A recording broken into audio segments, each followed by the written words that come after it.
Assalamualaikum warahmatullahi wabarakatuh. Waalaikumsalam. Ya, terima kasih Pak Trio. Bismillahirrahmanirrahim. Assalamualaikum warahmatullahi wabarakatuh. Semangat pagi Bapak Ibu. Salam sehat, bugar dan produktif ya. Jadi hari ini kita akan coba sharing terkait dengan bagaimana implementasi K3 rumah sakit dalam masa pandemi COVID-19 ini. Yang bagaimana kita ketahui ini banyak sekali sumber daya yang harus dikeluarkan, effort, yang support yang harus dihadirkan, mau nggak mau, suka nggak suka itu harus ada di dalam implementasi K3 tersebut. Dan dalam bulan Ramadan ini saya berharap Bapak Ibu semuanya tetap semangat, karena apa yang Bapak Ibu kerjakan ini, apalagi teman-teman K3 ini akan bernilai ibadah, dan dalam masa bulan Ramadan ini tentu akan menjadi berlipat-lipat ya amalnya. Nah, untuk tidak berlama-lama, jadi ini untuk data narasumber saya lewati, ini outline-nya, nanti kita akan coba membahas terkait dengan latar belakang, itu sudah disampaikan, ada dasar hukum, pengertian, implementasi K3 rumah sakit dalam pandemi COVID, dan juga kesimpulan secara umum. Ya. Tadi dalam latar belakang, jadi kita tadi sempat mengikuti Zoom ya, Zoom sharing dari teman-teman pembimbing rekan kerja yang ada di rumah sakit. Tadi ada Pak Taufik dari RS Hasan Sadikin. Jadi ini sebenarnya hanya ingin melengkapi, jadi kita saling melengkapi bagaimana nanti pelaksanaan K3 di rumah sakit khususnya dalam pandemi COVID ini. Ini terkait dengan tingginya angka penyebaran virus COVID-19 sudah melingkupi 215 negara termasuk Indonesia. Per tanggal 11 Mei ini sudah tercatat 14.265 kasus yang terkonfirmasi positif, 2.881 dinyatakan sembuh, dan 991 dinyatakan meninggal. Nah, dalam hal ini memang kita di awal-awal tentu melihat kok angka yang sembuh dengan yang sakit, dengan yang meninggal itu lebih banyak yang meninggal. Sekarang trennya sudah mulai terbalik, tapi ini jangan menjadi kita optimistis, karena ini masih banyak data-data yang mungkin tidak tercover atau tidak terinput dengan baik. Jadi bagaimana nanti kita tetap siap ya, harapannya sih seperti itu. Dan dari data yang ada beberapa teman-teman kita dari tenaga kesehatan, baik itu tenaga medis, dokter, perawat, dan lain-lain yang sudah mengalami kejadian yang tidak diharapkan. Dari mulai sentinel, ada yang meninggal, sampai ada yang terpapar. Nah, dari sini kita harus melihat bagaimana sistem perlindungan keselamatan dan kesehatan kerja bagi tenaga kesehatan di rumah sakit. Oke, kalau ini hanya teori-teori saja bahwa rumah sakit itu merupakan tempat risiko tinggi, banyak pekerjanya, banyak teknologi di dalamnya, dan lain-lain. Lalu dia juga banyak hazard, ya, potensi bahaya. Potensi bahaya itu dari fisik, kimia, biologi, ergonomi, psikososial, elektrikal, mekanikal, terus kecelakaan dan limbah. Di sini lebih erat kaitannya dengan biologi. Nah, sudah kita 1,5 kali lebih tinggi, dan sekarang tambah lagi dengan adanya pandemi COVID-19 yang memang khusus ranahnya di biologi, dalam hal ini virus ya. Jadi harapannya kita melihat bahwa yang kita ketahui resiko itu sesuatu yang mungkin terjadi lagi. Nah, ini yang kadang-kadang kita membuat kita terlena. Dulu kita pernah mengalami yang namanya flu burung, ya kan, H5N1, terus SARS dan lain-lain. Tapi kadang-kadang kita cukup terlena dengan ketika wabah itu berlalu, padahal kita juga harus prepare, karena risiko itu sesuatu yang mungkin terjadi lagi dan mengakibatkan konsekuensi merugikan yang tidak mudah atau tidak mungkin diterima. Nah, dari sini tujuannya meminimalkan risiko itu seperti apa sampai tahap yang tidak bermana dan tidak menimbulkan efek buruk ya bagi keselamatan dan kesehatan sumber daya manusianya, pendamping pasien, pengunjung maupun lingkungan.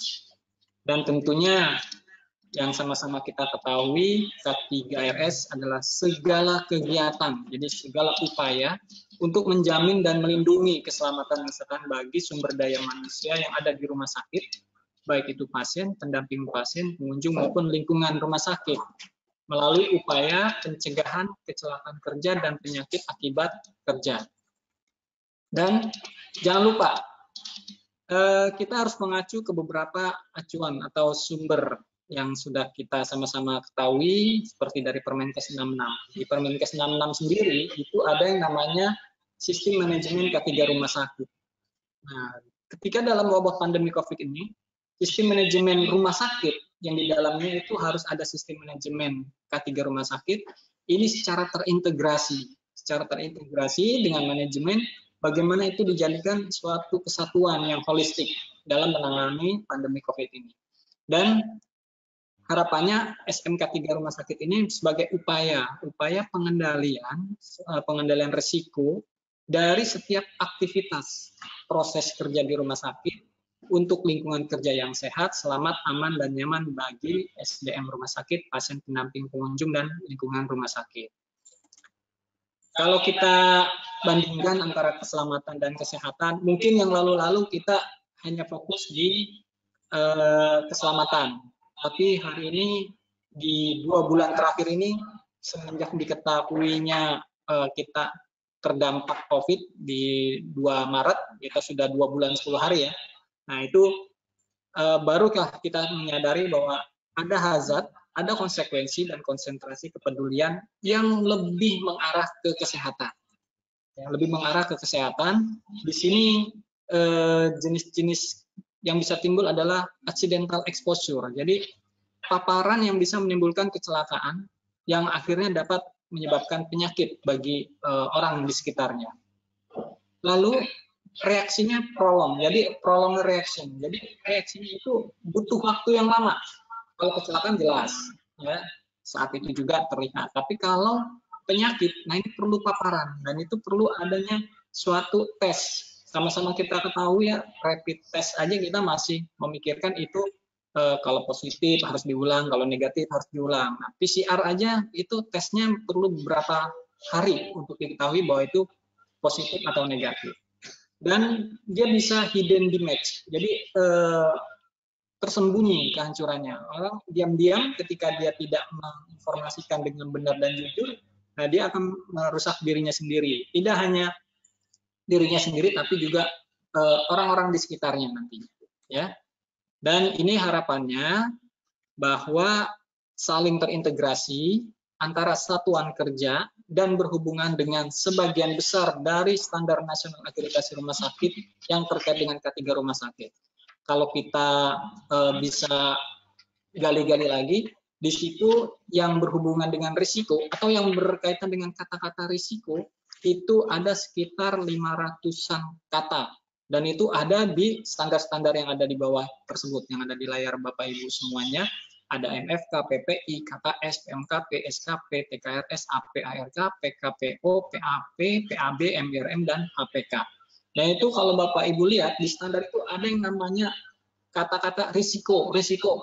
Nah di sini ya yang harusnya kita nanti coba kita sama-sama pahami lagi secara bersama. Untuk dasar hukum tentu ini nggak terlalu kita banyak bahas ya, kita lebih erat ke standar K3 rumah sakit dan standar-standar serta undang-undang lainnya. Oke lanjut, nah kalau ini kita sudah sama-sama paham ya, coronavirus, apa itu COVID, ya, terus bagaimana dia bentuk penularannya, ya, jadi dia merupakan penyakit infeksi pada saluran pernapasan. WHO sendiri sudah menyatakan bahwa COVID ini menular melalui orang yang telah terinfeksi virus corona. Jadi penyakitnya dapat dengan mudah menyebar melalui tetesan kecil dari hidung atau mulut ketika seseorang yang terinfeksi virus ini bersin atau batuk. Nah, tetesan itu bisa langsung terkena orangnya atau tetesan itu mudah mendarat di sebuah benda atau permukaan. Bisa disentuh oleh orang sehat, orang tersebut lalu menyentuh mata, hidung, atau mulut mereka, atau ketika terhirup oleh seseorang yang ketika berdekatan orang yang terinfeksi corona. Nah, ini harus sama-sama kita pahami ya, Bapak Ibu, agar nanti ini ke depan kita selalu berpatokan bahwa penyebaran virus COVID-19 ini adalah droplet, ya. Jadi droplet, dan ada penyebaran melalui airborne, tapi dia sifatnya ketika kita melakukan tindakan yang ada sifatnya aerosolisasi atau ada induksi batuk atau bagaimana cara batuk, etika batuk dan lain-lain. Nah, nanti ini harus sama-sama dijadikan acuan terlebih dahulu. Nanti kita hubungannya dengan bagaimana APD, bagaimana pemantauan di lapangan. Nah, secara ilustrasi seperti ini. Kenapa kita harus jaga jarak? Ya, sama-sama kita ketahui memang virus ini berkembang ya cara penularannya. Ada yang waktu itu bilang ketika bersepeda itu adalah olahraga yang aman, dan ternyata kalau ada orang yang bersepeda itu harus jaga jarak sekitar 20 meter. Nah, itu dikhawatirkan karena akan terbawa angin ketika dia batuk atau bersin tanpa menggunakan barrier, masker. Jadi masker itu salah satu barrier ya. Jadi itu ketika dia droplet, dia ukurannya lebih dari 5 mikron. Kalau dia airborne, dia bisa lebih kecil dari 5 mikron. Lalu berikutnya adalah COVID-19 sendiri itu ditetapkan oleh WHO tanggal 11 Maret 2020 sebagai pandemi global. 2 Maret pertama kali ditemukan di Indonesia. 10 Maret Fatmawati ditetapkan sebagai salah satu rujukan COVID-19 di wilayah DKI. Ya. Lalu ada berikutnya keputusan Presiden nomor 11 tanggal 31 Maret 2020 yang menyebabkan status darurat kesehatan masyarakat. Jadi Bapak Ibu diharapkan mengetahui bahwa ada perbedaan transmisi. Nah, kita harus pahami COVID-19 adalah penyakit pernapasan yang berbeda dari penyakit virus Ebola yang ditularkan melalui cairan tubuh terinfeksi. Oleh karena itu, terdapat perbedaan dalam hal transmisi. Jadi persyaratan APD untuk COVID-19 berbeda dari yang diperlukan untuk Ebola. Ya. Secara spesifik, overall, itu kadang-kadang disebut APD Ebola, itu tidak diperlukan saat mengelola pasien COVID-19.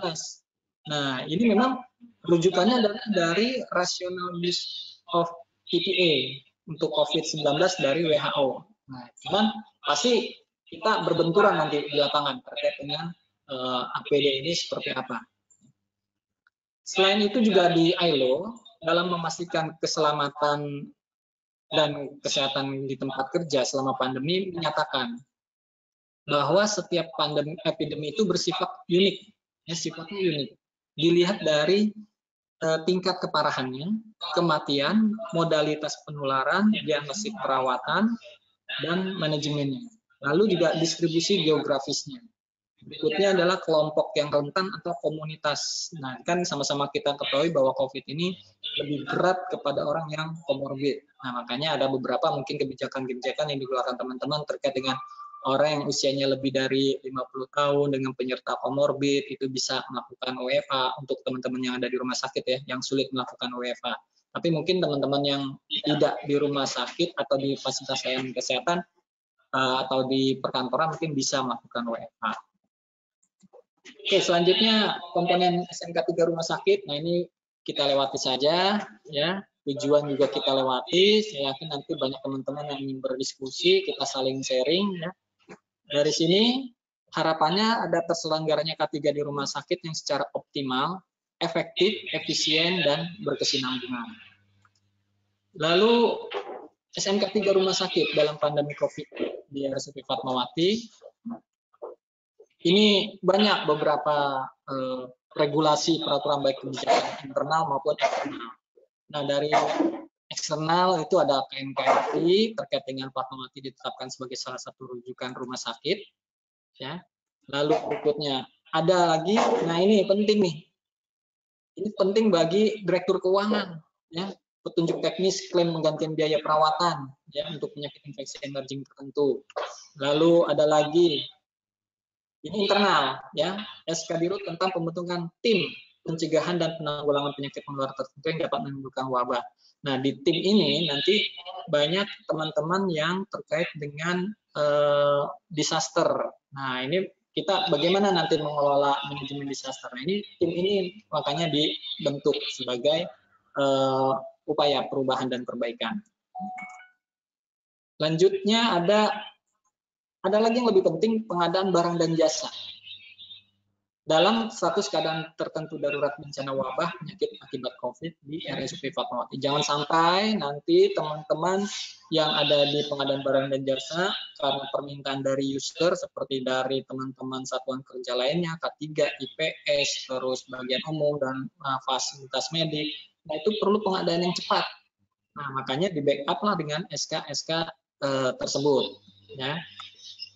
Demikian juga tentang tata laksana penyiapan sarana prasarana dan peralatan untuk pelayanan COVID. Jadi di sini ada SK Dirut juga untuk membantu dan memastikan kenyamanan pada saat bekerja. Ada juga tentang, ini penting, ya, karena sering ditanya oleh teman-teman, ada yang namanya pemberian sistem penghargaan khusus bagi petugas penanganan kedaruratan COVID-19 di RSUD Fatmawati. Nah, paling enggak ini akan menjadi penyemangat bagi teman-teman yang bekerja di garda terdepan. Sebenarnya sih bukan garda terdepan saja, jadi kita dari garda terdepan sampai terbelakang. Bukan terbelakang maksudnya terbelakangnya itu ya, jadi dari garda depan sampai belakang. Jadi mereka ditentukan oleh SDM berapa lama skala prioritas terkait dengan saat pelayanan COVID dan area-area risikonya. Lanjut, pengaturan kerja pegawai untuk pandemi COVID, dan juga banyak terkait dengan SK-SK lainnya. SK-SK lainnya itu ada SK tim medis, ada SK tim non medis, dan surat edaran lainnya, serta prosedur-prosedur yang terkait dengan bagaimana ini dikelola menjadi suatu sistem manajemen K3 di rumah sakit. Oke, nah ini contoh. Jadi ini di sini saya hanya ingin beberapa sharing terkait dengan contoh-contoh yang sudah kita lakukan. Ada rapat manajemen terkait wabah pandemi COVID. Nah, ini ada penetapan kebijakan dan perencanaan. Jadi manajemen itu harus menentukan rumah sakit kita itu mau menerima pasien seperti apa, seberapa banyak, dan apa saja fasilitas sarana yang diperlukan. Jadi harus ada koordinasi antara pusat dan rumah sakit yang menjadi rujukan. Jangan sampai nanti ketika berjalannya suatu proses rekayasa engineering, dalam hal ini renovasi atau pembangunan, terus tiba-tiba berubah lagi. Nah, ini nanti berdampak buruk ketika suatu bangunan yang direnovasi ternyata harus dikembangkan lagi karena ada eskalasi peningkatan yang berkelanjutan. Ada tim wabah. Nah, ini tim wabah pandemi COVID ini bermacam-macam dari berbagai unsur, ya, dari berbagai ahli. Nah, itu ada bentuknya, ada pelaksanaan, monitoring, dan evaluasi, peninjauan dan peningkatan terkait dengan COVID-19. Jadi, mulai kita bagaimana membuat prosedur, kebijakan, pedoman, terus perbaikan sarana fasilitas. Nah, itu kita lakukan monef dan peninjauan serta peningkatan yang berkesinambungan. Jadi, tidak serta-merta arahan dari manajemen tanpa diskusi dengan satuan kerja terkait lainnya. Ini juga masih masuk dalam pelaksanaan monitoring. Oh ya, di sini juga saya sampaikan bahwa kita lebih erat kaitannya dengan teman-teman yang dari PPI dan IPSRS, karena di sini ada yang namanya rekayasa engineering. Jadi K3 selalu dilibatkan bersama PPI, IPS, itu bagaimana meningkatkan terkait dengan fasilitas sarana dan prasarana yang ada di tempat kami. Oke, lanjut. Ini bagaimana pelaksanaan program K3 rumah sakit. Nah, ini kita akan coba bahas satu-satu. Ada manajemen risiko, keselamatan keamanan, pelayanan sarana kerja, pengelolaan aspek pengelolaan B3 dari aspek K3-nya, kebakaran, prasarana, alat medis, dan bencana. Ini sebenarnya kita harus bersyukur dengan kita diberikan wabah pandemi ini, kita mengetahui risiko. Sebenarnya walaupun dengan tambahannya pandemi ini, kita harus tahu, kita harus berterima kasih terhadap risiko. Karena dengan adanya risiko itu, kita bisa membangun budaya keselamatan, ya, budaya kepatuhan terhadap prosedur dan lain-lain. Dan dengan adanya risiko, kita bisa memberikan data pilihan, maksudnya bagi pimpinan rumah sakit, karena kan kita beberapa mungkin sering tracer dan lain-lain. Terus melihat sesuatu yang tidak tampak, karena banyak di antara beberapa teman-teman yang satu dengan yang lain mungkin pandangannya berbeda. Nah inilah yang bisa kita jadikan satu. Apa saja nih yang tidak tampak itu bisa menjadi sesuatu hal yang tidak berdampak nantinya. Terus lebih tahan terhadap berbagai tantangan, menurunkan kerugian, jadi suatu peluang pengembangan regulasi dan tata kelola kerja yang lebih baik.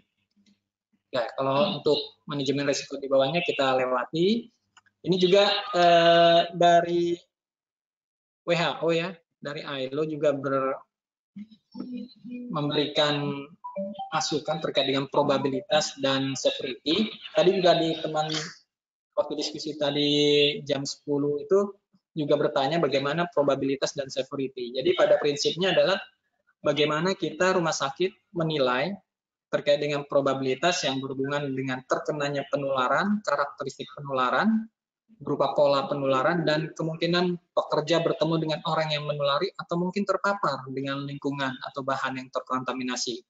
Misalnya sampel laboratorium, limbah, alat medis, bantuan medis selama mereka bertugas.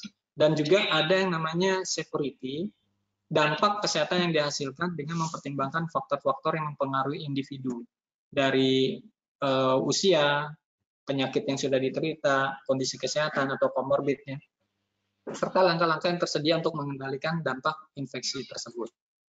Oke, kalau ini daftar pencegahan dan mitigasi COVID-19 di tempat kerja yang dikutip dari ILO, bahwa ada yang namanya jarak fisik, physical distancing, atau pertemuan virtual, dan lain-lain.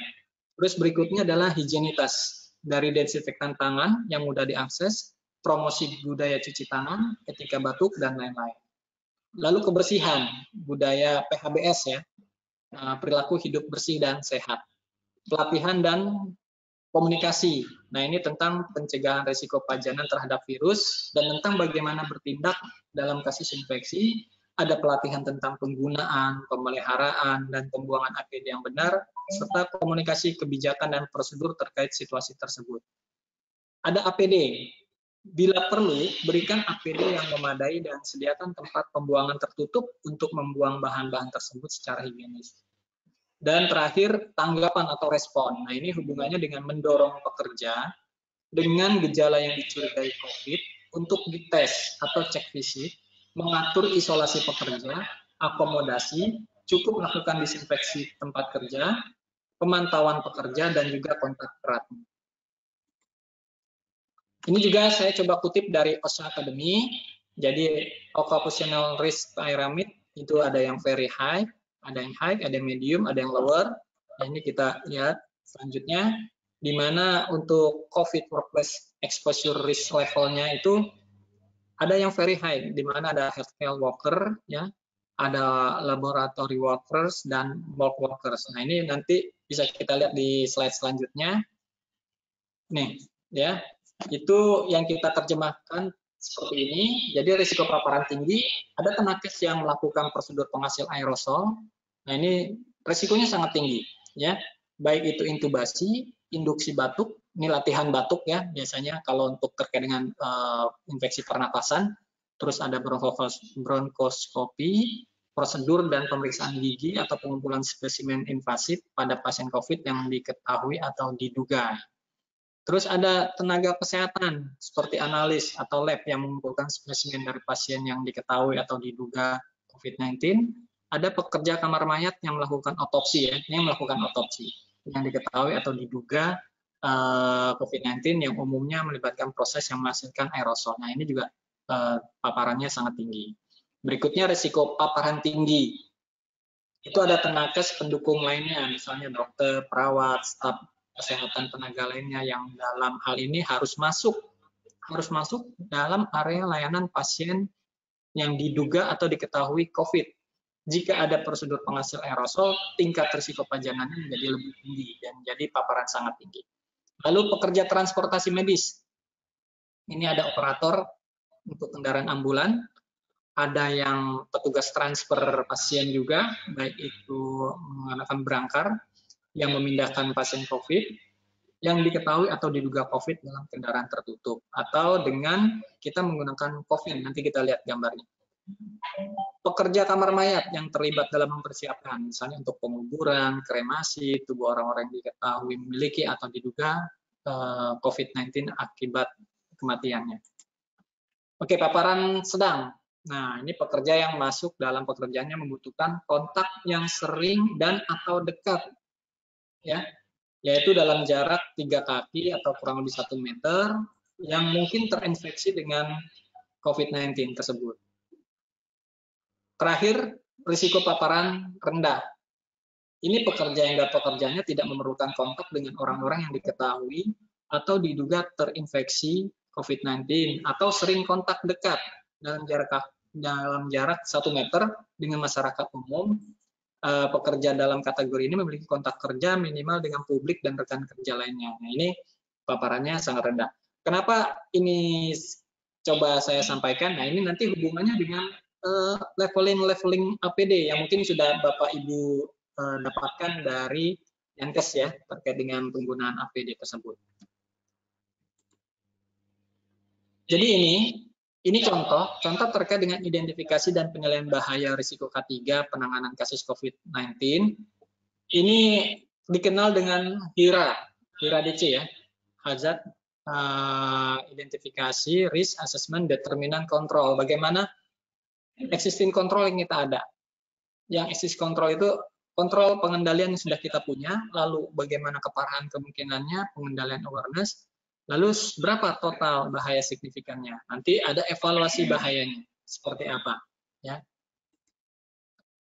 Ini beberapa hasil identifikasi dan penilaian bahaya risiko K3 terkait dengan layanan COVID di RSUP Fatmawati. Jadi cukup banyak, ya. Nggak mungkin kita nampilkan semua satu formulir itu dalam beberapa slide ini, nanti banyakkan slide-nya jadi slide iradice semua ya. Nah, ini hanya beberapa aktivitas dan lokasi yang ada di Rumah Sakit Fatmawati. Jadi aktivitasnya penerimaan pasien, pemakaian APD lengkap, termasuk pelepasannya, pemeriksaan tindakan pasien positif di ruang isolasi, penyuntikan, pemasangan cairan infus, pengukuran suhu, tekanan darah, pemasangan ventilator, pengambilan sampel swab, pemeriksaan radiologi, pembersihan area atau dekontaminasi, screening pasien dan pengunjung, petugas ambulan atau petugas transfer pasien, pembuangan limbah medis, petugas IFPJ atau pengambilan jenazah, petugas gizi, pengantaran makanan, petugas farmasi, penerimaan resep, pemberian obat, dan yang dilakukan oleh teman-teman farmasi, tindakan HD, hemodialisa, tindakan operasi, tindakan kebidanan, pemantauan fasilitas area COVID, perbaikan sarana area COVID, pengambilan dan distribusi linen atau alat instrumen, kondisi ruangan, kondisi HVAC, kondisi almet dan instrumen, kondisi TPS, dan lain-lain. Jadi cukup banyak beberapa hasil identifikasi yang sudah kita coba nilai. Kalau ini hierarki kontrol, jadi Bapak Ibu tentu sudah memahaminya. Yang berhubungan dengan tempat kerja itu ada 3 teratas ya, eliminasi, substitusi, dan engineering control. Berikutnya terkait dengan tenaga kerja, itu hubungannya dengan administratif control dan TPA atau APD. Nah, dalam era pandemi COVID ini, yang lebih besar peranannya dalam hierarki kontrol ini adalah 3 terbawah, engineering control, administrative control, dan APD. Nah, ini yang paling sering dioyak-oyak ya di tempat kerja kita. Nah, kalau untuk eliminasi nggak mungkin kita menghilangkan virus, atau substitusi, atau kita ganti virusnya nih, virus COVID jadi virus cinta gitu kan, nggak mungkin. Itu bagaimana kehandalan dan perlindungannya. Jadi kehandalan dan perlindungannya perlu kita lihat juga dari hierarchy of control tersebut. Nah, ini checklist pemantauan K3 dan fasilitas COVID-19 yang kita lakukan. Ada yang namanya checklist pemantauan K3 dan fasilitas COVID. Ini dilakukan harian ya, kita harian dan bergantian. Nah, ini ada beberapa yang kita lihat karena ruangannya berkembang. Kita nama ruangannya itu M1, M2, M3. Jadi matahari 1, matahari 2, sampai berikutnya ada eskalasi bertambah sampai MM-an dah. Nah, mungkin juga kalau eskalasi bertambah itu tergantung dari manajemen dan juga bagaimana hubungannya dengan vertikal yang ada rumah sakit kita, karena kan kita rumah sakit vertikal. Tidak lupa juga ketika kita melakukan proses renovasi atau proses pembangunan, maka kita harus tetap lakukan PCRA, ya. Jadi ada PCRA yang kita lakukan, tetap ada rambu-rambu pemantauan yang kita harus tekankan ke teman-teman di lapangan, ada safety induction ke pekerja-pekerja yang akan melakukan kegiatan di lapangan, dan juga pemantauan di lapangan bagaimana pemenuhan standar yang sudah mereka terapkan di lapangan. Tadi manajemen resiko, kita lanjut ke keselamatan keamanan. Jadi di keselamatan keamanan ini ada mapping dan denah risiko untuk beberapa layanan area COVID di Fatmawati. Jadi yang awalnya kita menerima 10, 20, 30, 48, terus sekarang meningkat lagi sehingga akhirnya berkembang ke depan. Ini terakhir informasi yang saya terima sampai 218 bed. Nah, tentunya ini akan menambah potensi sebaran risiko terkait dengan layanan COVID yang ada di rumah sakit ini.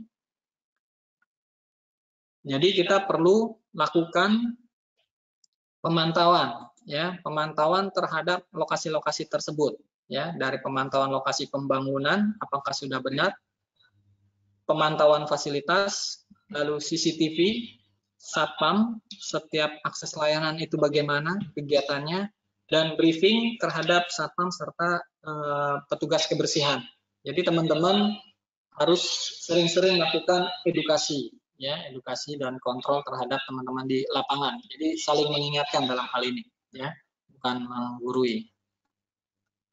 Juga adanya pembatasan layanan. Jadi pemantauan area itu termasuk juga body system, ya. Mungkin body system itu adalah bagaimana kita nanti memastikan bahwa teman-teman kita di lapangan memakai APD dengan benar, ya, APD dengan tepat, ya, tidak ada yang salah dalam hal ini.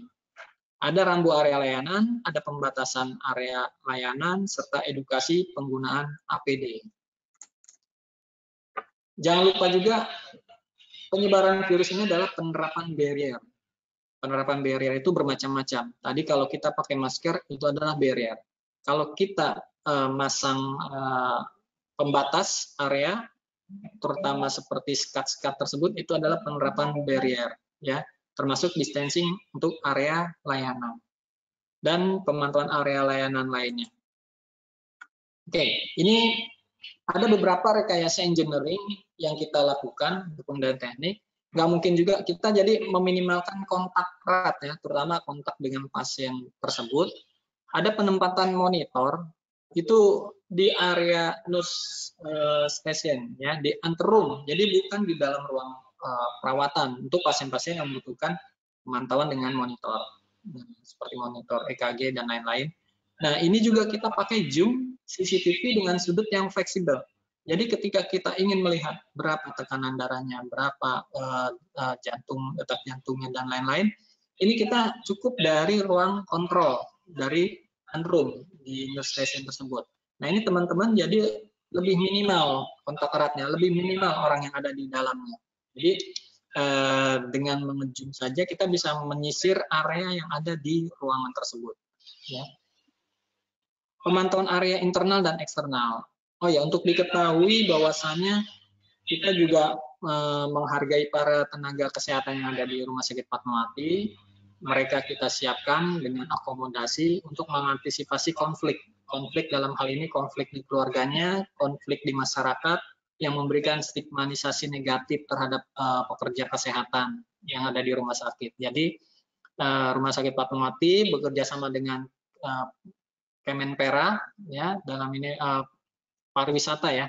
Nah, jadi mereka memberikan fasilitas hotel bagi para pekerja-pekerja tenaga kesehatan, khususnya di Fatmawati.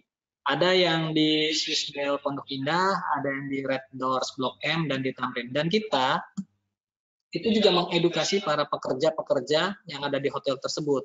Ya, kita harus mengecek subsidi atau terkait dengan akomodasi hubungannya dengan makanan, bagaimana pemberian makanan terhadap pekerja-pekerja tersebut, lalu bagaimana area-area tersebut didekontaminasi.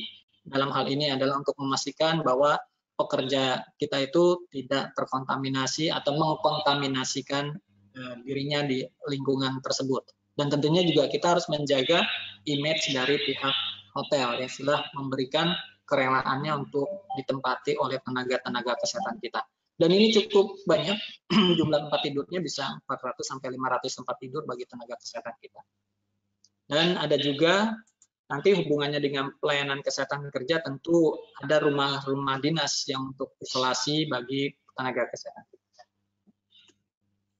Ada checklist pemantauan. Nah, ini contoh formulir pemantauan K3 dan fasilitas COVID. Tentu pemantauan ruangan ini sifatnya dinamis ya. Sifatnya dinamis maksudnya akan bertambah satu ruangan dengan ruangan yang lain dan akan berbeda satu ruangan dengan ruangan lain yang fungsi dan layanannya. Contohnya seperti sebelumnya kita tidak buka COVID khusus anak. Nah, ketika manajemen ingin membuka COVID khusus anak, maka apa yang harus kita pantau di sana? Lalu ketika kita manajemen ingin buka COVID khusus ICU isolasi, maka harus seperti apa pemantauan yang dilakukan. Jadi kita buat checklist pemantauan ini secara generalisir, hanya untuk pembatasan ruangan-ruangannya itu kita bedakan. Dan ini dilakukan bergantian, ya. Termasuk dalam tim gerak cepat dari non-medis. Nah, jadi tim gerak cepat non-medis ini di sini kita ada dari tim KPPI, K3, KMKP yang memang untuk pemantauan ke lapangannya itu difokuskan ke 3 satuan kerja ini untuk memastikan kondisinya aman dan selamat. Ini yang jadi polemik di beberapa tempat kerja, di rumah sakit atau di masyarakat. Mungkin yang kita kenal tingkatan penggunaan APD di lapangan atau sehari-hari ada 3 level ya. Tapi kalau di Fatmawati, karena keterbatasan APD dan kita harus ada namanya manajemen APD, kita ada 5 level. Nah, 5 level ini itu untuk mengantisipasi kekurangan atau keterbatasan APD. Jadi di kita itu ada yang namanya burnout APD. Jadi ada manajemen APD yang dikelola oleh teman-teman dari farmasi. Jadi mereka menghitung dalam satu hari ini berapa kebutuhannya, area mana saja. Jadi berbeda-beda satu area dengan area yang lain. Jadi mereka diberikan otoritas menentukan bahwa ya ini diberikan, ini tidak diberikan. Nah, ini tentu atas koordinasi dari PPI. Untuk tingkatan level 1 kita hanya cukup dengan menggunakan masker bedah.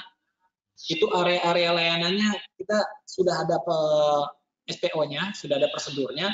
Untuk area-area yang mungkin sifatnya hanya administratif, ya, di perkantoran dan lain-lain. Ada tingkat level 2, itu masker bedah, gaun, scrub oka, ya. Ini gaun atau scrub oka yang bisa digunakan. Jadi itu di wilayah atau area kerja teman-teman yang mungkin hanya cukup di ruang poli atau di ruang-ruang yang bukan zona merah.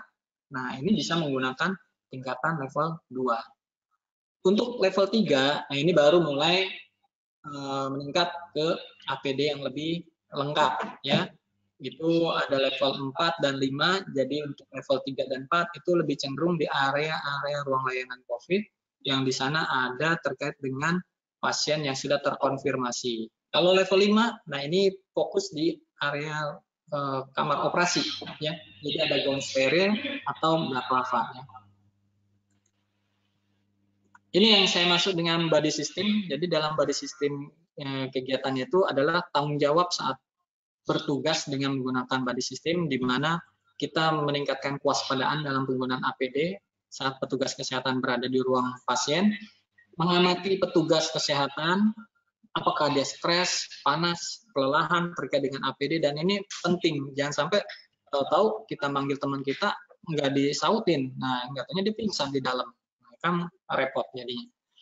Memantau kepatuhan terhadap protokol APD, ya bagaimana cara pakai, bagaimana melepas, membimbing, mengkoreksi dan membantu selama proses pemasangan dan melepas, mengikuti metode panggilan atau lakukan atau tanggapi atau Di sini disingkat call do respond method, memperingatkan rekannya kemungkinan tindakan berisiko, misalnya dia ngebet pengen garuk, nah itu mesti diingetin, awas jangan garuk gitu ya.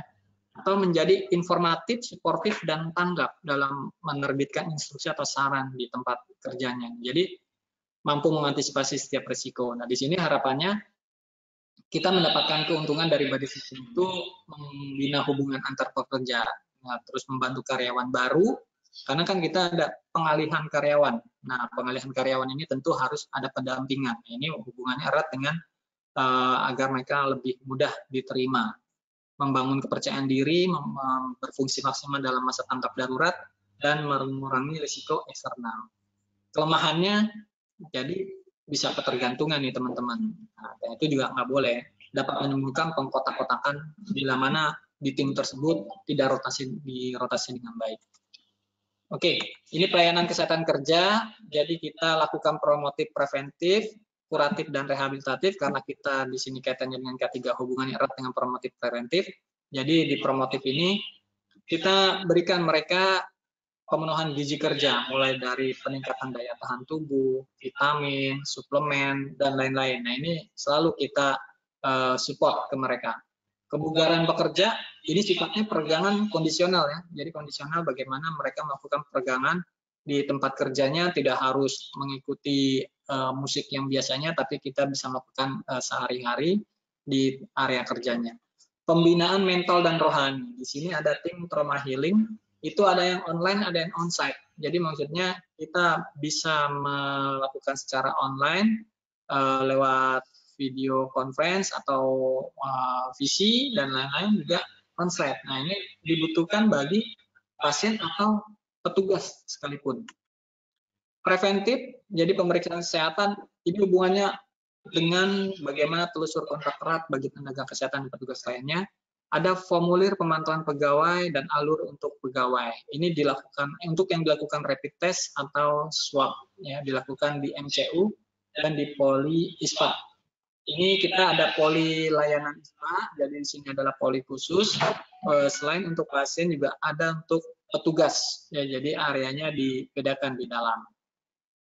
Kalau untuk kuratif dan rehabilitatif, ini lebih erat ke arahnya medis untuk SPOK. Jadi kita sudah ada dokter SPOK. Jadi kalau memang hubungannya ini dengan penyakit akibat kerja, maka itu ranahnya SPOK. Nah, makanya ketika kita melakukan pemantauan kontak erat bagi pegawai dan kita dapati positif, nah ini kita perlu lakukan investigasi ke pegawai tersebut. Lalu kalau memang dia dirasa itu sebagai PHK, maka itu ranahnya SPOK kita. Jadi SPOK kita akan melakukan penggalian informasi lagi lebih dalam dengan 7 langkah mereka. Oke, ini formulir pemantauan harian pegawai, ada formulir rekapitulasi, ya, ini preventif yang tadi, ya, terus ada kuratif, terus ini formulir pemantauan harian untuk pegawai, ya, ada formulir rekapitulasi, terus ada alur screening pengunjung dan petugas yang berisiko COVID. Dan di kita juga sudah menyebarkan Google Doc, ya, secara Google Doc formulir itu secara umum dan khusus. Cuman kelemahannya mungkin kalau di rumah sakit kami itu penyerapannya sangat belum optimal ya. Jadi dari total karyawan kita sekitar 3.000-an karyawan, 3.200 itu yang masuk ke Google Doc formulir untuk screening awal itu tidak lebih dari 2.000. Nah ini untuk petugas-petugas atau karyawan kita yang seharusnya mengisi Google Doc itu sebenarnya sebagai data awal, screening awal bahwa mereka itu dipantau oleh kita, ya, rumah sakit. Dan ada Google Doc juga secara khusus. Nah ini khusus untuk petugas-petugas yang memang dari hasil swab atau rapid testnya itu positif, kita diinformasikan oleh satuan kerja terkait, dan kita akan lakukan pemantauan secara khusus dengan menggunakan Google Doc tersebut. Lanjut untuk pengolahan B3, ini sebenarnya kegiatan K3 rumah sakit itu kegiatan yang sudah rutin dilakukan, cuma memang terkait dengan spesifik pandemi COVID ini ada beberapa hal khusus yang disampaikan di sini. Ya, ini untuk B3 dari aspek K3 tentunya hampir semuanya sama, hanya ditambahkan ini kaitannya erat dengan APD, ada tempat face shield, tempat Google bersih, tempat Google kotor, face shield kotor, dan lain-lain. Jadi ini memang harus disiapkan agar mereka tidak salah dalam hal penempatannya. Lanjut untuk sumber dan jenis karakteristik limbah. Jadi ada ruang poliklinik, itu apa saja limbahnya, ruang perawatan, apa saja limbahnya, ruang laboratorium, ruang radiologi, dan ruang isolasi. Yang paling lengkap adalah ruang isolasi. Di situ ada APD bekas, alat makan, minum bekas, linen bekas, alat suntik bekas, set infus bekas, ampul bekas, botol kaca bekas. Nah, ini karakteristiknya infeksius, tajam, patologis, dan farmasi. Nah, ini yang saya bilang, kita sudah punya berangkar transfer. Nah, ini berangkar transfer, berangkar COVID, ini made in RSUP Fatmawati. Nah, ini yang buat dokter bedah nih. Atas kontribusi Dr. Dani, nah dibuatlah di sini tekanannya tekanan negatif. Jadi ada alat yang memang dipasang secara khusus di dalam berangkar COVID ini, ya. Sedangkan yang ini adalah berangkar COVID yang bantuan, ya. Di sini juga sudah ada HEPA filternya, dan jadi kita sudah punya untuk bagaimana transfer pasien dari satu ruangan ke ruangan yang lain. Lalu ada proses dekon, ya. Baik itu dekon ruangan maupun dekon ambulan dan lain-lain serta pembuangan limbah yang ada. Nah, ini proses dekonnya dari pengelapan, ya, pengelapan tempat tidur pasien ya, oleh petugas, pengelapan area-area dan lain-lain. Dan ini memang kita harus selalu berkoordinasi dengan pihak sanitasi dan juga PPI untuk memantaunya. Oke, ini kebakaran sekarang. Sama seperti yang tadi bahwa tindakan ini dilakukan seperti sehari-hari biasanya, bagaimana area risiko kebakaran itu harus diidentifikasi, pemetaan area risiko kebakaran, pengurangan risiko, dan pengendalian kebakaran. Ini ada daftar FRSA, jadi kita juga sempat merubah bagaimana FRSA spesifik untuk area layanan COVID yang akan digunakan. Nah, ini juga beberapa hal ya yang kita lakukan. Nah, ini pemantauan kita lakukan terkait dengan pemeliharaan sistem pemadam. Ya, tidak lupa juga di sini masih terdapat kita regu keselamatan namanya ya. Walaupun ada rotasi itu dari teman-teman yang ada di ruangan yang memang sudah masuk ke dalam regu keselamatan. Jadi mereka hanya tinggal menyesuaikan saja, ya. Untuk hal-hal terkait dengan kegawat daruratan atau bencana yang ada di tempat kerja. Kita masuk ke pengelolaan prasarana rumah sakit dari aspek K3. Ada daftar alat pendukung rumah sakit dari penggunaan listrik, air, tata udara, genset, boiler, lift, dan lain-lain. Ya, ini contoh pemantauan kondisi renovasi bangunan area layanan COVID. Ya, lanjut. Ini ya kita pasang apa ya, waktu ya, next ya. Berapa menit lagi Pak? Dikit lagi ya. Oke, nah ini ya, ini pemasangan area-area yang terkait dengan pemenuhan standar sarana dan prasarana. Jadi walaupun kita dalam masa pandemi COVID, tapi standar jangan dilupakan ya. Lanjut, ini terkait dengan proses perencanaan, pemantauan, dan progres yang kita lakukan. Nah, ini rapat terkait dengan pembangunan ruang isolasi secara khusus, ya, pemantauan kesesuaian standar, pengelolaan peralatan medis, ya, bagaimana alat-alat medis ini ada beberapa yang bantuan alat medis ini cukup baru, jadi perlu ada training secara khusus, ya. Lalu juga kita memastikan bahwa kalibrasi alat masih berlaku cukup panjang untuk di area-area layanan COVID. Ini untuk kondisi darurat. Nah, ada revisi terkait dengan rencana program manajemen kewaspadaan bencana dari struktur organisasi, HVA, dan HSI. Ya, jadi, kalau di sini kita lihat kita coba tambahkan tim ahli di sini atau liaison officer. Nah, ini yang nanti terkait dengan wabah dan epidemik itu seperti apa.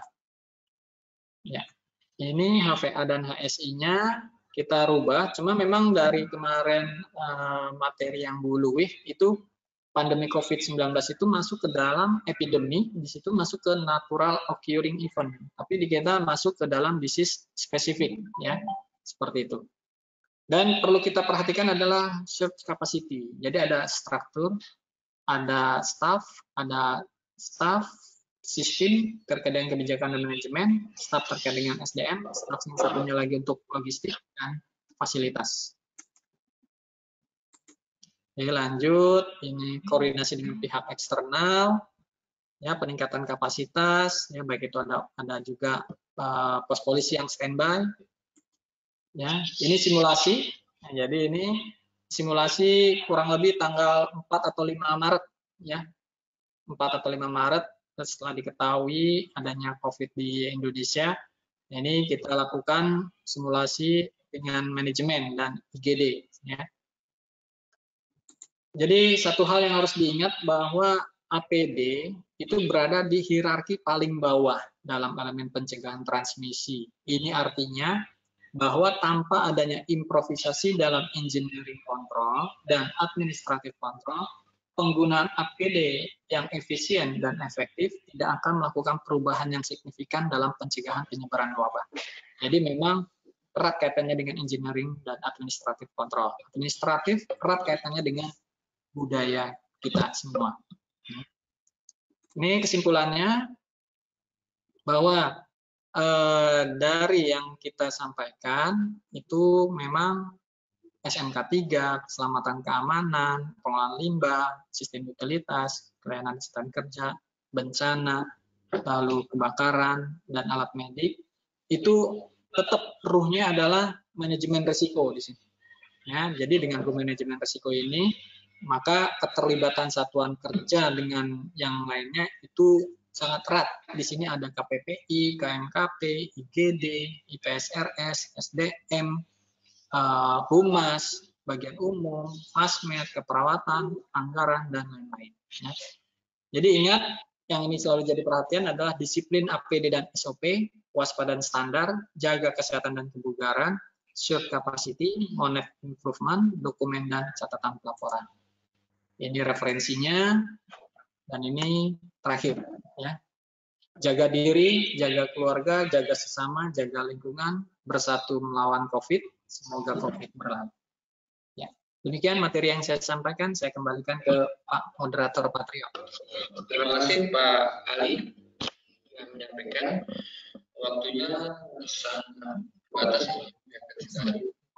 Jadi banyak sekali pertanyaan-pertanyaan Pak Ali ini. Ibu Indira, Pak Wahyu dan Jogja, banyak pertanyaan. Kemudian ketika Bu Emma Kartika, ini nanti sebelum lupa mungkin perlu sampaikan bahwa kegiatan ini ada SKP dari perhimpunan nanti teman-teman yang sudah yang terdaftar dari awal, jadi memang dibatasi itu 100 itu mendapat sertifikat dari perhimpunan. Baik, di sini ada pertanyaan yang pertama adalah dari Ibu Mustika Indriati. Apakah sudah dilakukan screening bagi pekerja rumah sakit secara kontinu? Bagaimana teknik pelaksanaannya? Kemudian apakah ada apabila ada petugas yang teridentifikasi dampak COVID seperti apa? Kemudian dari Mbak Wahyu ini, itu dari Mbak Wahyu. Yang satu lagi adalah bagaimana pembagian antara aturan mengenai PPI dan K3S. Karena selama ini semuanya yang mengatur adalah PPI.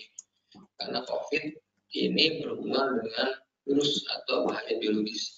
Sehingga ini mengutamakan PPI. Yang satu Bu Erma ini materi, ya nanti materi mungkin dari yang dikit akan di-share. Ini sudah pasti karena kita juga berbagi ilmu dan tentunya biar berkembang. Kita bukan yang terbaik, tapi kita butuh masukan juga. Mungkin di teman-teman ada yang lebih bagus penanganannya terkait dengan pandemi ini, kita juga bisa sharing contoh. Baik, itu silakan Pak Ali untuk menjawab pertanyaan yang pertama terkait dengan teknis tracing kontaknya. Ya, terima kasih Pak Trio. Jadi saya lihat memang peserta di sini adalah peserta yang memang sudah rata-rata master ya, sudah banyak pengalaman juga ya. Jadi ini lebih erat kaitannya dengan sharing bersama dan juga ini bisa menjadikan pembelajaran buat kita semua. Tadi terkait dengan screening dan teknik yang kita lakukan, kita memang membuat SPO terkait dengan screening untuk alur pemeriksaan terkait dengan pegawai. Nah, alur pemeriksaan pegawai ini nanti kita libatkan kepala satuan kerjanya. Jadi setiap kepala satuan kerja itu mengusulkan pegawai-pegawainya. Jadi kita libatkan kepala satuan kerjanya itu untuk ikut bertanggung jawab, melibatkan kepala satuan kerjanya mengajukan setiap pegawainya mana yang harus dilakukan screening. Karena nggak mungkin juga semua dilakukan screening karena reagennya atau alat screeningnya rapid testnya itu terbatas. Jadi dari kepala satuan kerjanya itulah yang nanti mengusulkan. Dari situ diusulkan dan akan dinilai oleh tim. Dalam hal ini kita membentuk tim. Jadi ada namanya tim medis. Tim medis ini isinya di situ ada dokter-dokter, serta tim epidemiologi. Kalau memang ini diperlukan, maka akan dilanjutkan ke poli layanan ISPA di kita. Nah, dari poli layanan ISPA tersebut akan dibedakan lagi apakah dia positif atau negatif. Nanti ini hubungannya dengan SDM. Dengan SDM, kalau memang dia negatif, dia tetap bekerja. Kalau memang dia positif, dia akan diisolasi. Nah, isolasi pun kita tawarkan.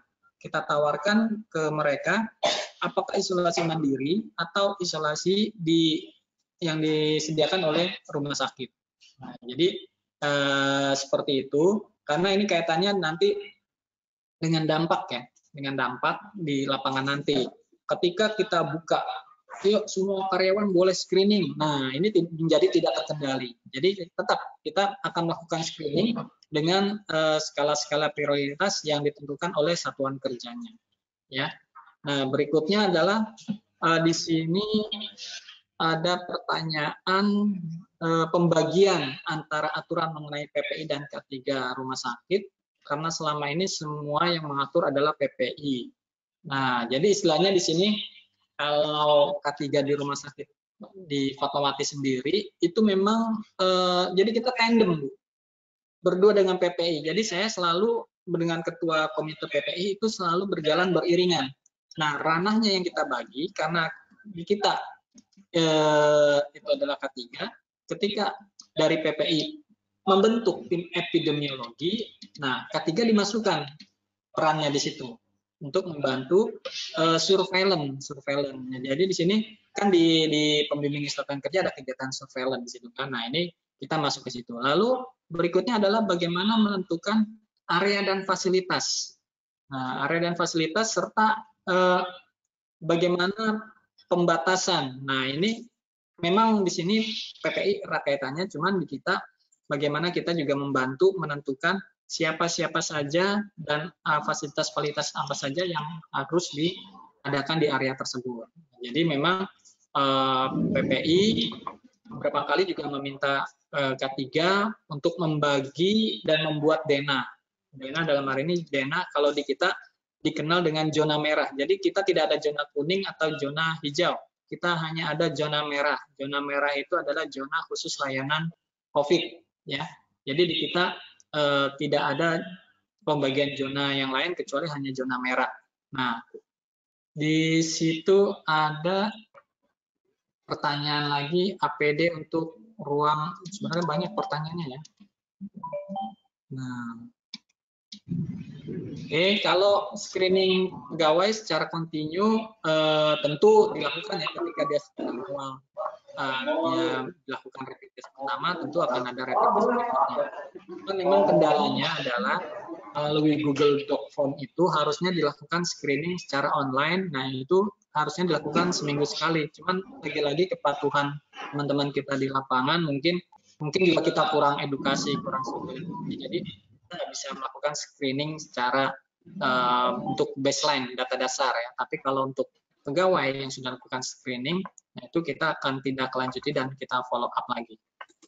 Lalu apabila ada petugas, nah ini dari Bu Wahyu, ya, teridentifikasi terdampak COVID, bagaimana teknis pelaksanaan tracing kontaknya, apa langkah yang dilakukan? Oke, nah, kalau ini tracing kontaknya, memang di prosedur itu dari kami yang melakukan adalah PPI. Ya, dari kami adalah melakukan PPI, tracing kontaknya dari mulai mereka menginventarisir keluarga-keluarga yang terkait dengan pegawai tersebut, terus lingkungannya, dan berikutnya adalah mereka akan menyampaikan melalui antar institusi ya, melalui antar institusi itu ke dinas kesehatan terkait yang nanti akan disampaikannya ke puskesmas. Kalau di kita, sepengetahuan saya seperti itu. Lalu materi di share nggak? Ya di share ya. Lagi nanyanya Bu Erma, materinya nanti di share nggak? Enggak. Materinya nanti di share ya. Ya nanti saya bilang. APD untuk area ruang biasa zona berapa? Nah tadi sudah saya sampaikan kalau di Fatmawati itu tidak mengenal zona kuning, zona hijau, yang kita kenal adalah zona merah. Walaupun misalnya di IGD itu kita anggap zona merah semua, ada level APD di sana. Ya, contoh IGD lantai 2, di situ semua zona merah. Nah, zona merahnya itu ketika di ruang anterum itu hanya sampai level 2, hanya menggunakan masker, gaun, terus itu sudah cukup.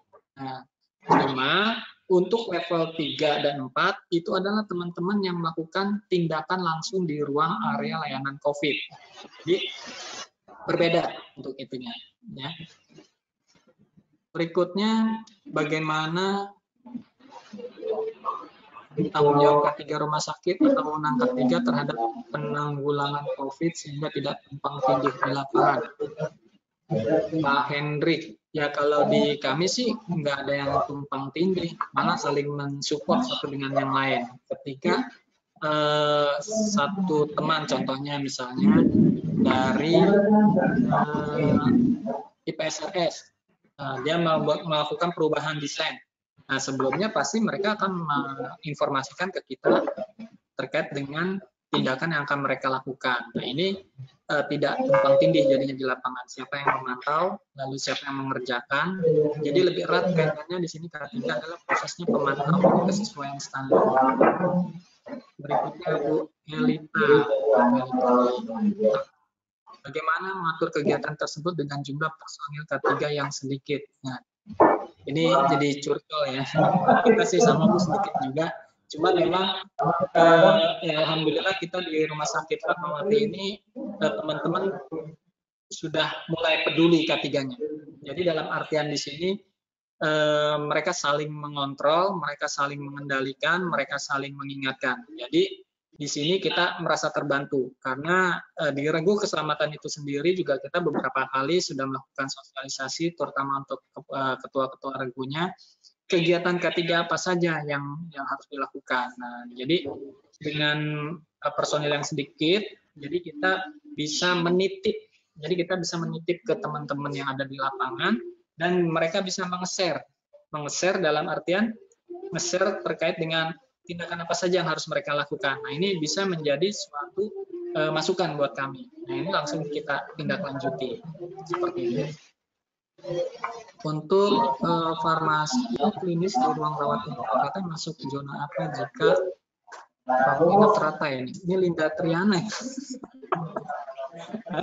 Itu bukan area layanan COVID, itu untuk menggunakan masker kalau dari aturan atau prosedur yang sudah kita buat.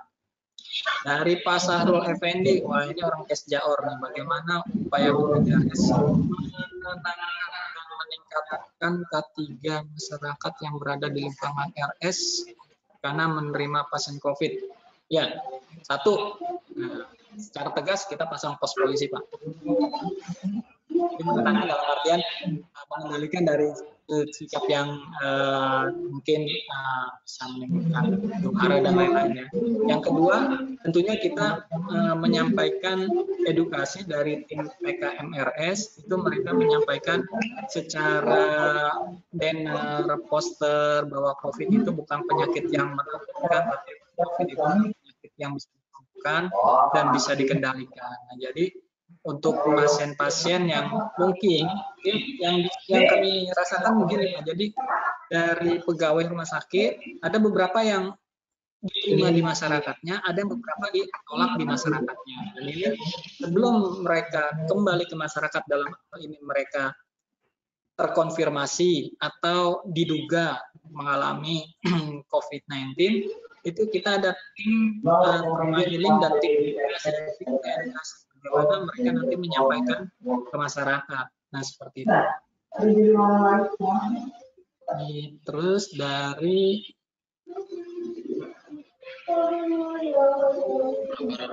tidak dilakukan untuk semua. Udah dijawab tadi. Nah, ini ada lagi yang khusus gimana dari Pasari Potutu nih, Gorontalo ya. Gimana kolaborasi Jafung Pemkesja di RSF terkait dengan kegiatan pertama muda dan media, apa kegiatannya dilakukan, bagaimana teknisnya, bagian tugasnya, semoga tetap kompak jaya. Amin. Ya, jadi karena saya sendiri adalah Jafung, terus Patria Jafung, ada di kita juga ada beberapa Jafung lagi, istri. Jadi kegiatan kita itu harus selalu terdokumentasi, Pak. Nah, dengan terdokumentasi tadi kan sudah disampaikan beberapa laporan-laporan, format-format pemantauan, terus ada SK tim, dan SK tim itu nanti ada yang sifatnya by name dan instalasi. Nah, itu nanti di Jafung itu kan ada penilaian angka kredit, kadang-kadang suka ditanyakan ada nggak yang surat tugasnya, mana kegiatannya, dan lain-lain. Nah, ini kita kompilasi nanti, Pak. Kita kumpulkan supaya nanti ketika kita dalam penilaian angka kredit kita memang sudah melakukan dan ada kegiatannya. Oke, lanjut. Ini Bu Sadriani, Bu Sadriani ya ini. Bang Ali terkait dengan karyawan terkonfirmasi COVID, kelayakannya apakah bisa kembali kerja? Ya. Karena kami belum ada dokter okupasi, apalagi tindak lanjut monitoring ketiga. Ya, jadi kalau ini secara global saya menjawab memang banyak yang belum tersedia dokter okupasi. Namun karena kita sudah mengetahui bagaimana si COVID ini kelakuannya, jadi si COVID ini tentu kita sama-sama tahu ada yang jeda waktunya 14 hari, terus 14 hari kemudian karantina. Nah, ini sebenarnya sudah menjadi suatu info dan petunjuk bagi kita bahwa dengan melakukan hal-hal tersebut, seperti yang ada di pedoman pengendalian pencegahan dan penanganan infeksi keluaran Kemenkes, itu bisa diikuti. Seperti itu ya, Pak Sadrian. Iya, ini dari Bu Ontang kayaknya, Ibu nih ya. Terus kecukupan APD. Apakah dengan mengelola prinsip kerja, dengan mengelompokkannya lagi, dengan menyesuaikan kecukupan APD dan mencegah kelelahan, apakah ada usulan lain? Ya silakan Bu Sadriani kalau mau usul, ya boleh, nanti kita coba kombinasikan dengan yang ada di kita. Jadi di kita itu shift kerja itu memang seperti yang teman-teman di rumah sakit lainnya. Kita di dalam ruang area layanan COVID itu cukup waktu 4 jam maksimal, ya, karena keterbatasan keterkaitannya dengan fatigue atau kelelahan. Nah, lalu di situ mereka bergantian. Nah, bergantian. Jadi tempat-tempat kamar gantinya pun kita fasilitasi dengan air panas. Nah, jadi dengan ada pemandian yang dengan ada air panasnya, dengan shower, itu kita lebih mengapresiasi mereka. Jadi mereka merasa kegiatan yang mereka lakukan itu dihargai dan diakui oleh manajemen sehingga mereka lebih semangat. Nah, ini untuk pekerjanya, dan untuk kecukupan APD-nya tentunya tadi sudah saya sampaikan tentang kita adanya 5 level tersebut. Jadi kita bisa mengendalikan dan oh ya, kita jangan lupa kita banyak bantuan terkait dengan APD dan hazmat. Nah, ini kita ada yang namanya tim non medis atau gerak cepatnya non medis, itu kita melakukan pemantauan APD, kelayakan APD. Jadi ada kejadian jangan sampai APD itu ketika dipakai sobek di ruang COVID. Nah, ini dampaknya tentu besar ya ke pegawai tersebut. Atau terkait dengan APD-nya itu bocor ya. Nah, terkait dengan penularan yang sifatnya droplet, nah ini juga berdampak kepada pekerja nanti. Nah, jadi APD bantuan tersebut nanti jangan lupa Bapak Ibu semua untuk disortir, dipisahkan. Nah, kami bekerja sama dengan teman-teman yang dari PPI dan dari farmasi ya. Jadi kita sama-sama saling mengingatkan dan memantau. Ini yang mau menanyakan langsung. Apa tuh? Ya. Siapa? Tadi sepertinya ada yang mau berbicara. Ya. Silakan. Pak Trio bisa kontak Pak Trio. Baik, Pak Trio bisa dengar, Kurniawan dari RSAS. Halo Pak Trio. Pak Sarul pakai ini juga Pak Sarul. Bentar Pak. Ya.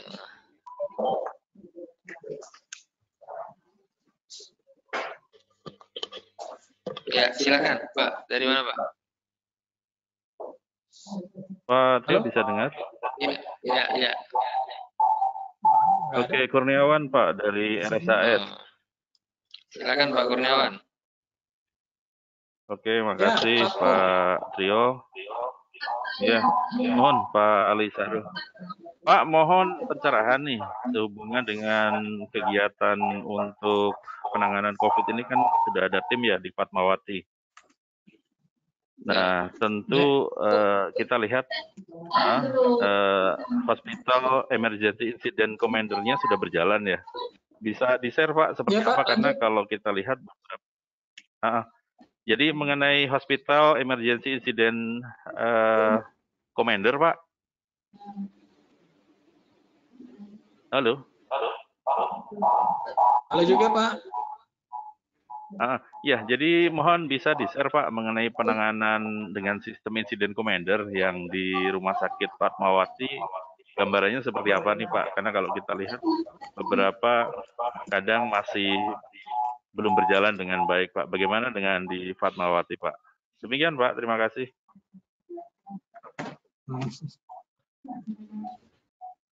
Ya Pak Kurniawan.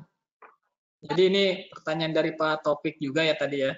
Jadi kita juga sama-sama masih belajar nih Pak Kurniawan. Jadi mungkin kalau Pak Kurniawan minta pencerahan, mungkin karena di Bandung lagi mendung ya Pak. Ya. Pak, jadi Pak, udah kita coba kombinasikan dengan yang ada di manajemen disaster, di struktur organisasi siaga bencana kita. Jadi seperti yang pernah kita ikuti waktu yang lalu-lalu kegiatan dari UGM, itu kita hanya menambahkan license officer atau tim ahli. Nah, itu tim ahli itu sebenarnya kita masukkan terkait dengan kalau ada kondisi wabah, ya, outbreak atau pandemi. Untuk kaitannya dengan yang lain-lain, kita masih tetap sama Pak, karena itu sudah berjalan. Sudah berjalan, contohnya misalnya teman-teman yang ada di logistik. Nah, itu kita sudah berjalan semua sesuai dengan alur dan tupoksiknya masing-masing.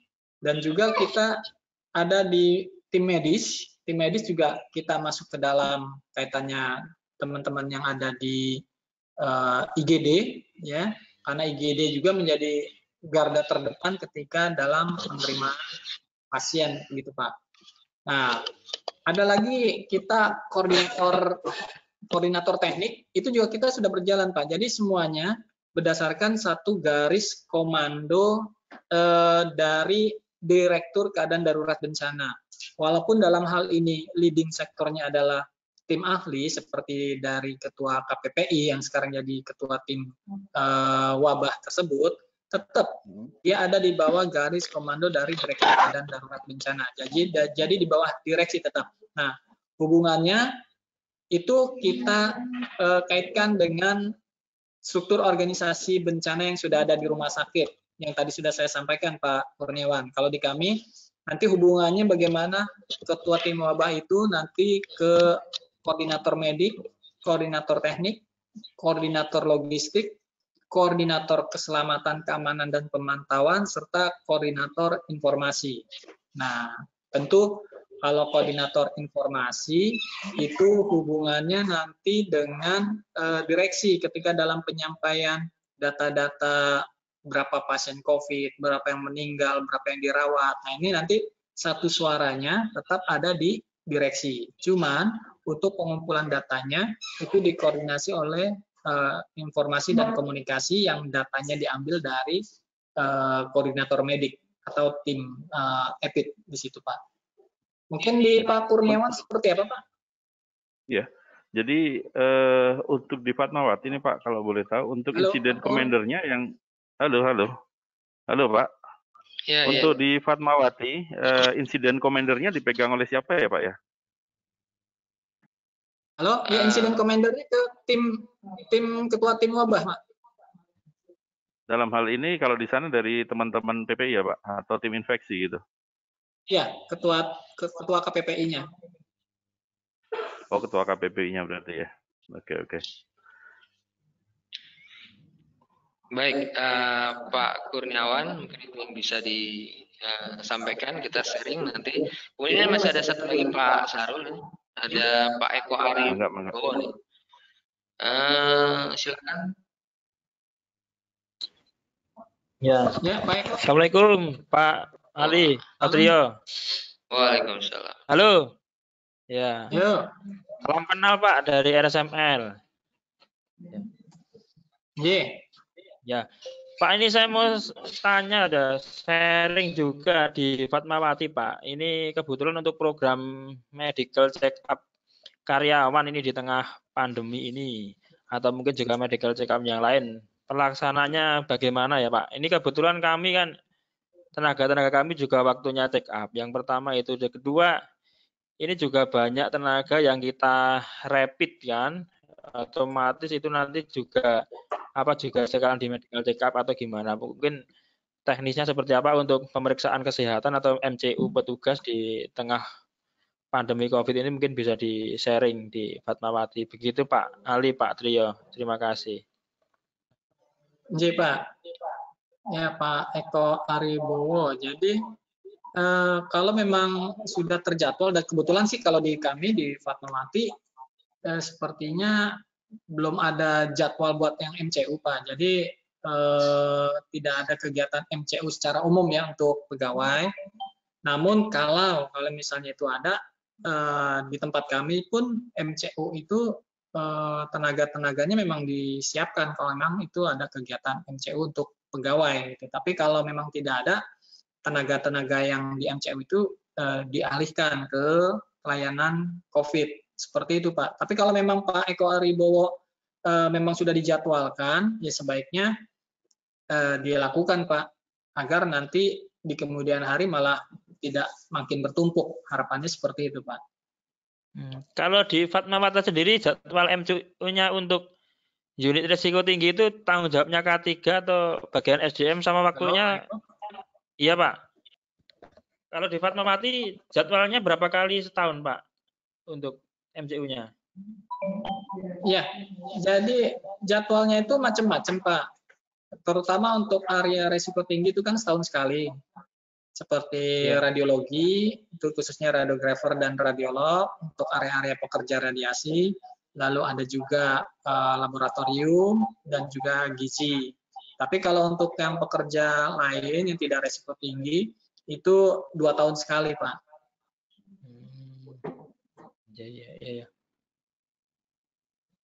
Ya, terima kasih.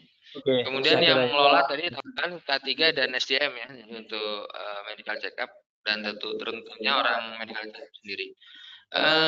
Berhubung waktu ini, jadi sudah harus kita akhiri. Pertanyaan-pertanyaan nanti bisa dicatat atau nanti akan disampaikan oleh narasumber dari kami tim K3, Pak Ali dan K3.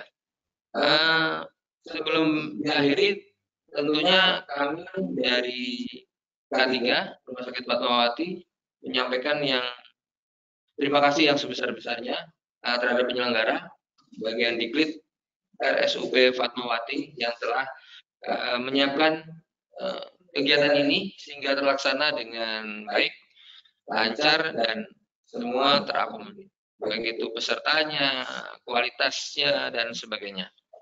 Untuk itu, terakhir Pak Ali, apa ada yang perlu disimpulkan, disampaikan menutup kegiatan hari ini? Silakan. Oke, terima kasih Pak Trio. Jadi tetaplah Bapak Ibu yang ada di rumah sakit itu bersatu lawan COVID, ya. Jadi jangan terlalu takut, tetap jaga diri, jaga lingkungan, dan jaga sesama. Nah, sebelumnya juga saya ingin menyampaikan juga terima kasih kepada RSUP Fatmawati dalam hal ini Diklit yang sudah memfasilitasi, juga dari PAKI, Perhimpunan Ahli Kesehatan Kerja Indonesia, yang juga sudah memberikan kontribusinya berupa SKP untuk kegiatan ini, dan terima kasih kepada Bu Robiana Mojo yang telah menyempatkan diri untuk menyetujuinya, dan juga harapannya nanti Bapak Ibu yang ada terkait dengan kegiatan K3 ini untuk lebih semangat lagi dan dapat lebih sharing pengetahuan lagi dengan teman-teman yang ada di lapangan, ya. Karena dari Bapak Ibu semua inilah makanya kita bisa saling belajar secara bersama. Demikian Pak Trio. Terima kasih Pak Ali sharing sessionnya, dan tentunya kita tidak berhenti sampai di sini. Kami berharap banyak sharing-sharing dan knowledge yang kemudian nanti akan kita laksanakan bersama-sama, baik dari teman-teman PAKI ataupun di luar PAKI yang terkait dengan safety hospital. Baik, kami akhiri. Wabillahi taufiq wal hidayah. Wassalamualaikum warahmatullahi wabarakatuh. Waalaikumsalam warahmatullahi wabarakatuh.